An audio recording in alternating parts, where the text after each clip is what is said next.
श्री शिवाय नमस्तुभ्यं। हर हर महादेव। शंकर भगवान की जय, माता पार्वती की जय, माँ गौरा की जय, माँ लक्ष्मी की जय, श्री हरि विष्णु की जय, गणपति बप्पा की जय, गणेश भगवान की जय, देवों के देव महादेव की जय, देवादिदेव महादेव की जय, भोलेनाथ की जय, शिव महापुराण की जय, श्रोतागण की जय, माता पिता की जय, गुरुजन की जय। तो अब मैं शिव महापुराण का पाठ शुरू कर रही हूँ। तो मेरा मकसद यही है कि मैं यूट्यूब के ज़रिए आप लोगों के समक्ष शिव महापुराण का कथा ला सकूँ। तो पहले मैंने मोबाइल में पढ़ना शुरू किया था, आरंभ किया था। अब मैं शिव महापुराण कथा का पुस्तक खरीदी हूँ। तो मैं पुस्तक के माध्यम से पुस्तक पढ़ के यूट्यूब के माध्यम से मैं आप लोगों के समक्ष श्री शिव महापुराण की कथा सुनाऊंगी। तो आप लोग कृपा करके इसका लाभ उठाइएगा। और शिव महापुराण की कथा सुनने से है भोले बाबा हम पर अपना कृपा दृष्टि बनाए रखते हैं। आप लोग भी सुने होंगे प्रदीप मिश्रा के मुख से कि शिव महापुराण का कथा सुनने से श्री शिव महापुराण कथा का कितना महत्व है, ये कितना कारगर है, कितना काम करता है। हमारे जितने भी दुख कष्ट संकट होते हैं भगवान भोलेनाथ उन सभी को हर लेते हैं। तो मेरी आप लोग से एक रिक्वेस्ट है कि आप लोग जितना मैं ध्यान से पढ़ी उतने ही ध्यान से आप लोग भी सुनिएगा श्री शिव महापुराण कथा को और इसका अच्छे से लाभ उठाइएगा। प्रदीप मिश्रा कहते हैं कि जो इस कथा को सुनते हैं, सुनाते हैं और जो ध्यान पूर्वक सुनते हैं, भोलेनाथ उनकी हर मनोकामना को पूर्ण करते हैं। और 21 पीढ़ी तक का इसका लाभ, मतलब 21 पीढ़ी तक का लाभ मिलता है। जो 21वां पीढ़ी है उनको भी लाभ मिलेगा। अगर आपके घर में एक भी व्यक्ति शिव महापुराण का कथा सुनता है तो मेरी आप लोग से एक रिक्वेस्ट है, हाथ जोड़ के विनती करती हूँ कि आप लोग इसे ध्यान से सुनिएगा। तो शुरू करते हैं शिव महापुराण की कथा। तो दोस्तों, माता पार्वती शिव जी को मेरा प्रणाम है। आज हम यहाँ से पढ़ेंगे शिवलिंग की स्थापना, उसके लक्षण और पूजन की विधि का वर्णन तथा शिव पद की प्राप्ति कराने वाला सत्कर्मों का विवेचन। ऋषियों ने पूछा, सूत जी, शिवलिंग की स्थापना कैसे करनी चाहिए, उसका लक्षण क्या है तथा उसकी पूजा कैसे करनी चाहिए, किस देश काल में करनी चाहिए और किस द्रव्य के द्वारा उसका निर्माण होना चाहिए। सूत जी कहते हैं, महर्षियों, मैं तुम लोगों के लिए इस विषय का वर्णन करता हूँ, ध्यान देकर सुनो और समझो। अनुकूल एवं शुभ समय में किसी पवित्र तीर्थ में, नदी आदि के तट पर अपनी रुचि के अनुसार ऐसी जगह शिवलिंग की स्थापना करनी चाहिए जहाँ नित्य पूजन हो सके। पार्थिव द्रव्य से, जलमय द्रव्य से अथवा तेजस पदार्थ से अपनी रुचि के अनुसार कल्पोक्त लक्षणों से युक्त शिवलिंग का निर्माण करके उसकी पूजा करने से उपासक को उस पूजन का पूरा फल प्राप्त होता है। संपूर्ण शुभ लक्षणों से युक्त शिवलिंग की यदि पूजा की जाए तो वह तत्काल पूजा का फल देने वाला होता है। यदि चल प्रतिष्ठा करनी हो तो इसके लिए छोटा सा शिवलिंग अथवा विशेष श्रेष्ठ माना जाता है, और यदि अचल प्रतिष्ठा करनी हो तो स्थूल शिवलिंग अथवा विग्रह अच्छा माना गया है। उत्तम लक्षणों से युक्त शिवलिंग की पीठ सहित स्थापना करनी चाहिए। शिवलिंग का पीठ मंडलाकार, गोल, चौकोर, त्रिकोण अथवा खाट के पाए की भांति ऊपर नीचे मोटा और बीच में पतला होना चाहिए। ऐसा लिंग पीठ महान फल देने वाला होता है। पहले मिट्टी से, प्रस्तर आदि से अथवा लोहे से आदि से शिवलिंग का निर्माण करना चाहिए। जिस द्रव्य से शिवलिंग का निर्माण हो उसी से उसका पीठ भी बनाना चाहिए। यही स्थावर अचल प्रतिष्ठा वाले शिवलिंग की विशेष बात है। चल प्रतिष्ठा वाले शिवलिंग में भी लिंग और पीठ का एक ही उत्पादन होना चाहिए, किंतु बाण लिंग के लिए यह नियम नहीं है। लिंग की लंबाई निर्माणकर्ता या स्थापना करने वाले यजमान के 12 अंगुल के बराबर होनी चाहिए। ऐसे ही शिवलिंग को उत्तम कहा गया है। इससे कम लंबाई हो तो फल में कमी आ जाती है, अधिक हो तो कोई दोष की बात नहीं है। चरलिंग में भी वैसा ही नियम है। उसकी लंबाई कम से कम कर्ता के 1 अंगुल के बराबर होनी चाहिए। उससे छोटा होने पर अल्प फल मिलता है, किंतु उससे अधिक होना दोष की बात नहीं है। यजमान को चाहिए कि वह पहले शिल्प शास्त्र के अनुसार एक विमान या देवालय बनवाए जो देवगणों की मूर्तियों से अलंकृत हो। उसका गर्भगृह बहुत ही सुंदर, सुदृढ़ और दर्पण के समान स्वच्छ हो। उसे 9 प्रकार के रत्नों से विभूषित किया गया हो। उसमें पूर्व और पश्चिम दिशा में 2 मुख्य द्वार हो जहाँ शिवलिंग की स्थापना करनी हो। उस स्थान के गर्त में नीलम, लाल, वैदूर्य, श्याम, मरकत, मोती, मूंगा, गोमेद और हीरा, इन 9 रत्नों को तथा अन्य महत्वपूर्ण द्रव्यों को वैदिक मंत्रों के साथ छोड़े। सद्योजात आदि 5 वैदिक मंत्रों द्वारा शिवलिंग का 5 स्थानों में क्रमशः पूजन करके अग्नि में हविष्य की अनेक आहुतियां दे और परिवार सहित मेरी पूजा करके गुरु स्वरूप आचार्य को धन से तथा भाई बंधुओं को मनचाही वस्तुओं से संतुष्ट करे। याचकों को जड़ तथा चेतन वैभव प्रदान करे। स्थावर जंगल सभी जीवों को यत्न पूर्वक संतुष्ट करके एक गड्ढे में सुवर्ण तथा 9 प्रकार के रत्न भरकर सद्योजात आदि वैदिक मंत्रों का उच्चारण करके परम कल्याणमयी महादेव जी का ध्यान करे। तत्पश्चात नाद घोष से युक्त महामंत्र ओमकार ओम का उच्चारण करके उक्त गड्ढे में शिवलिंग की स्थापना करके उसे पीठ से संयुक्त करें। इस प्रकार पीठ युक्त लिंग की स्थापना करके उसे नित्य लेप दीर्घ काल तक टिके रहने वाले मसाले से जोड़कर स्थिर करें। इसी प्रकार वहां परम सुंदर मूर्ति की भी स्थापना करनी चाहिए। सारांश यह है कि भूमि संस्कार आदि की सारी विधि जैसी लिंग प्रतिष्ठा के लिए कही गई है, वैसी ही बेर मूर्ति प्रतिष्ठा के लिए भी समझनी चाहिए। अंतर इतना ही है कि लिंग प्रतिष्ठा के लिए प्रणव मंत्र के उच्चारण का विधान है, परंतु बेर की प्रतिष्ठा पंचाक्षर मंत्र से करनी चाहिए। जहाँ लिंग की प्रतिष्ठा हुई है वहाँ भी उत्सव के लिए बाहर सवारी निकालने आदि के निमित्त बेर को रखना आवश्यक है। बेर को बाहर से भी लिया जा सकता है, उसे गुरुजनों से ग्रहण करें। बाहर बेर वही लेने योग्य हैं जो साधु पुरुषों द्वारा पूजित हो। इस प्रकार लिंग में और बेर में भी की हुई महादेव जी की पूजा शिव पद प्रदान करने वाली होती है। स्थावर और जंगम के भेद से लिंग भी 2 प्रकार का कहा गया है। वृक्ष, लता आदि को स्थावर लिंग कहते हैं और कृमि कीट आदि को जंगम लिंग। स्थावर लिंग की सींचने आदि के द्वारा सेवा करनी चाहिए और जंगम लिंग को आहार एवं जल आदि देकर तृप्त करना चाहिए।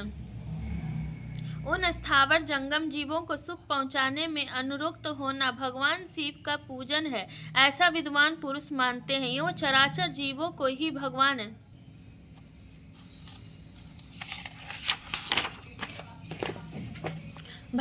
शंकर के प्रतीक मानकर उनका पूजन करना चाहिए। इस तरह महालिंग की स्थापना करके विविध उपचारों द्वारा उसका पूजन करें।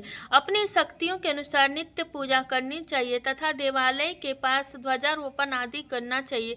शिवलिंग साक्षात शिव का पद प्रदान करने वाला है अथवा चरलिंग में षोडशोपचारों द्वारा यथोचित रीति से क्रमशः पूजन करे। यह पूजन भी शिव पद से प्रदान करने वाला है।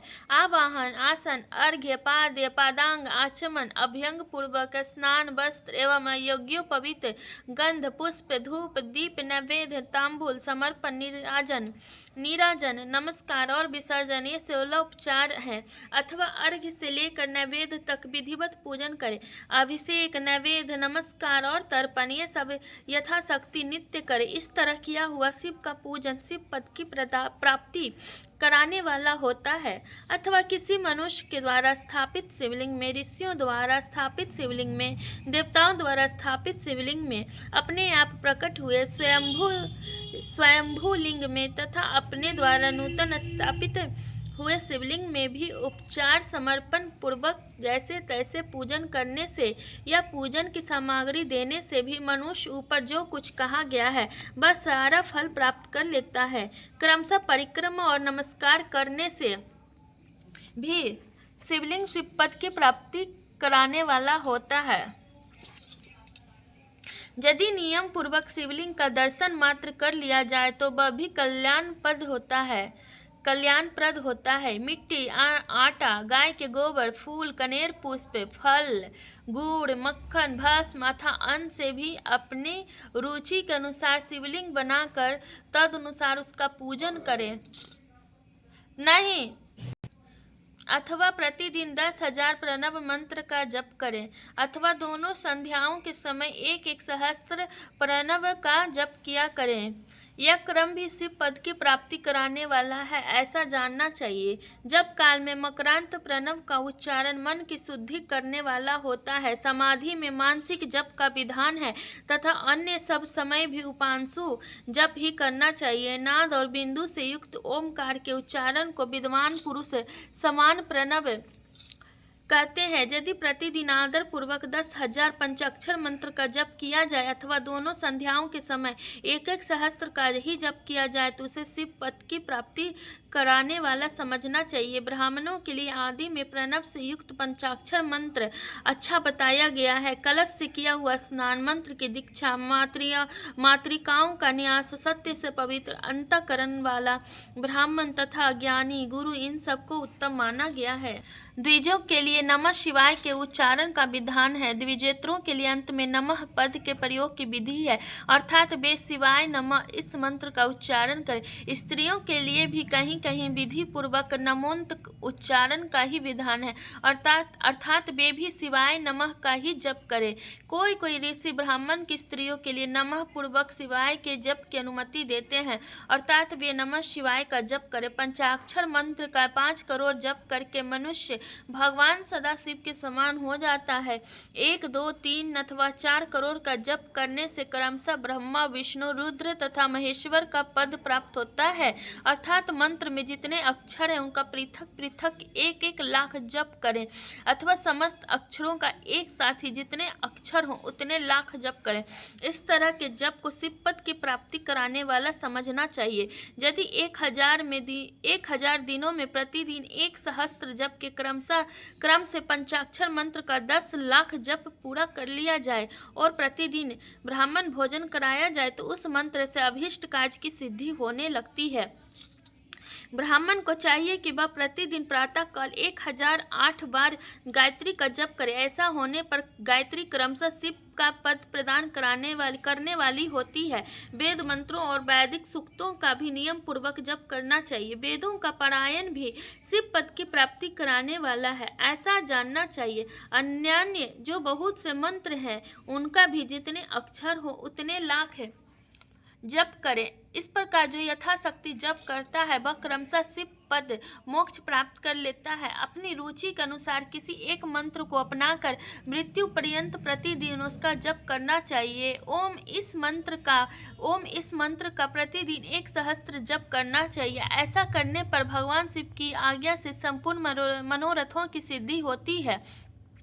जो मनुष्य भगवान शिव के लिए फुलवारी या बगीचे आदि लगाता है तथा शिव के सेवा कार्य के लिए मंदिर में झाड़ने बुहारने आदि की व्यवस्था करता है, वह इस पुण्यक्रम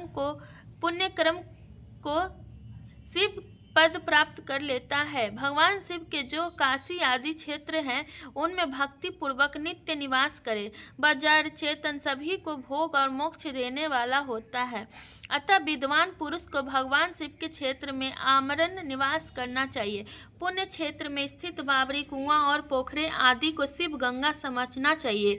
भगवान शिव का ऐसा ही वचन है। वहाँ स्नान दान और जप करके मनुष्य भगवान शिव को प्राप्त कर लेता है। अतः मृत्यु पर्यंत शिव के क्षेत्र का आश्रय लेकर रहना चाहिए। जो शिव के क्षेत्र में अपने किसी मृत संबंधी का दाह दशा, मासिक श्राद्ध, सपिंडीकरण अथवा वार्षिक श्राद्ध करता है अथवा कभी भी शिव के क्षेत्र में अपने पितरों को पिंड देता है, वह तत्काल सब पापों से मुक्त हो जाता है और अंत में शिव पद पाता है। अथवा शिव के क्षेत्र में 7, 5, 3 या एक ही रात निवास कर ले। ऐसा करने से भी क्रमशः शिव पद की प्राप्ति होती है। लोक में अपने अपने वर्ण के अनुरूप सदाचार का पालन करने से भी मनुष्य शिव पद को प्राप्त कर लेता है। वर्णानुकूल आचरण से तथा भक्ति भाव से वह अपने सत्य कर्म का अतिशय फल पाता है। कामना पूर्वक किए हुए अपने कर्म के अभीष्ट फल को शीघ्र ही पा लेता है। निष्काम भाव से किया हुआ सारा कर्म साक्षात शिव पद की प्राप्ति करने वाला होता है। दिन के 3 विभाग होते हैं, प्रातः, मध्याह्न और सायं। इन तीनों में क्रमशः एक एक प्रकार के कर्म का संपादन किया जाता है। प्रातः काल को शास्त्र विहित नित्य कर्म के अनुष्ठान का समय जानना चाहिए। मध्याह्न काल सकाम कर्म के लिए उपयोगी है तथा सायं काल शांति कर्म के उपयुक्त है, ऐसा जानना चाहिए। इसी प्रकार रात्रि में भी समय का विभाजन किया गया है। रात के 4 प्रहरों में जो बीच के 2 प्रहर हैं उन्हें निशिथ काल कहा गया है। विशेषता उसी काल में की हुई भगवान शिव की पूजा अभीष्ट फल को देने वाली होती है। ऐसा जानकर कर्म करने वाला मनुष्य यथोक्त फल का भागी होता है। विशेषता कलयुग में कर्म से ही फल की सिद्धि होती है। अपने अपने अधिकार के अनुसार ऊपर कहे गए किसी भी कर्म के द्वारा शिव आराधना करने वाला पुरुष यदि सदाचारी हो और पाप से डरता है तो वह उन कर्मों का पूरा पूरा फल अवश्य प्राप्त कर लेता है। ऋषियों ने कहा, सूत जी, पुण्य क्षेत्र कौन कौन से हैं जिनका आश्रय लेकर सभी स्त्री पुरुष शिव पद प्राप्त कर ले, यह हमें संक्षेप में बताइए। तो दोस्तों, आज हम शिव महापुराण को यहीं पर विराम देते हैं। अब कल के अध्याय में पढ़ेंगे मोक्षदायक पुण्य क्षेत्रों का वर्णन, काल विशेष में विभिन्न नदियों के जल में स्नान के उत्तम फल का निर्देश तथा तीर्थों में पाप से बचे रहने की चेतावनी। तो कल अब पढ़ेंगे और यहीं पर हम विराम दे रहे शिव महापुराण को।